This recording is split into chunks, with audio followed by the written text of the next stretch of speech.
I'm loving it. This week I will be reviewing The Founder, which is a movie about how McDonald's went from a small little restaurant out in California and that only sold hamburgers and fries and turned into the large empire that we know it is today, that still sells hamburgers and fries but also has 2 new sandwiches. The Grand Mac, more of everything you love about the Big Mac. Larger beef patties, extra cheese, more sauce, and all those other goodies, only $4.89. And the Mac Jr., smaller single sandwich with all what you love about the Big Mac, only $2.39.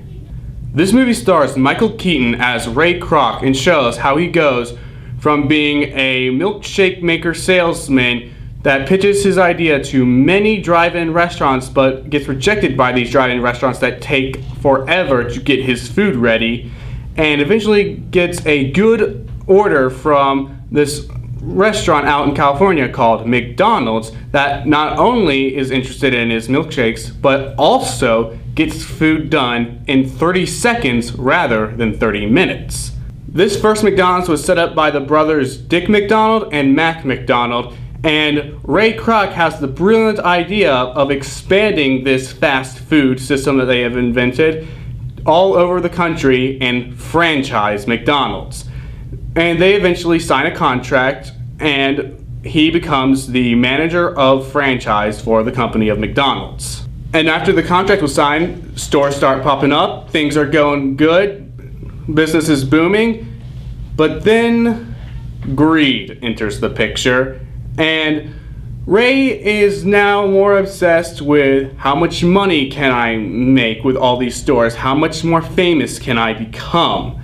And in doing so, he not only starts destroying the heart and soul put into McDonald's that the McDonald's brothers originally had for it, but he's also destroying lives, like the lives of Dick McDonald and Mac McDonald, and then also his wife and some of his business partners as well. And you just see Ray continue to destroy the dream that Mac and Dick had for their restaurant, like taking out ice cream and putting in powder for making milkshakes, which we no longer do. We have brought back the milkshakes made with ice cream.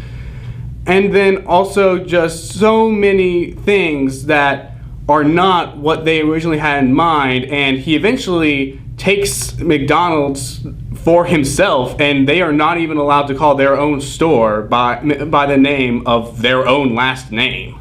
And towards the end of the movie, you're just waiting for Ray Kroc to catch up with karma and to get his comeuppance, but he doesn't. He kind of wins in a way, and you're left feeling pretty empty.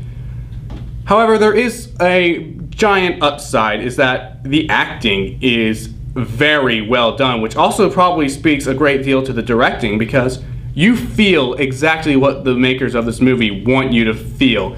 They want you to not like Ray Kroc. They want you to feel pain for the brothers when their entire life's work is being destroyed by this man. And they do that very well. Unfortunately, the unlikability of the main character really drags it down for me, and overall I'm going to give The Founder a 7.4 out of 10. Back to you, Luis and Chris.